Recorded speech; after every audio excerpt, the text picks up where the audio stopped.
binoyimiz 1984-yilda qurilib, shu kunga mana qarib 40-42 yil atrofida foydalanib kelingan bo'lsa, eski holatda juda achinarli holatga kelib qolgan edi shu kundan keyin.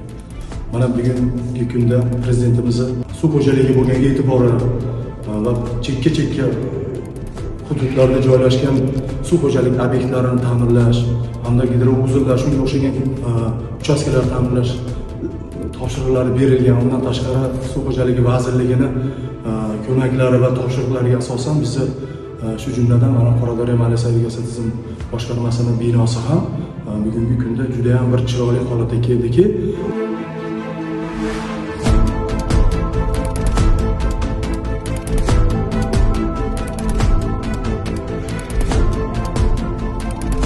har bir xodimimiz har bir bo'lim xonalari bir chiroyli holatga keltirildi. Siz tizimlari ham umuman yaroqsiz kelib qolgan edi. Bugungi kunda bir aqlli tizimlarga o'tkazilib, xonalarimiz juda ham chiroyli bir xil temperaturada, mana hozirgi holatda ham juda ham issiq holatda turibdi. Mana o'zingizlar ko'rdingiz.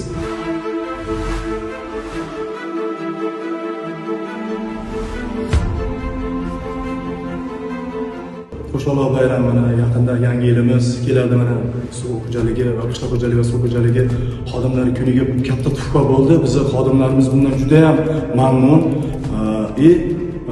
Bu bizga juda katta bayramga bir bayramona bir kayfiyat berdi hamda to'yona bo'ldi bizga. Rahmat rahbarlarga, hammalarga.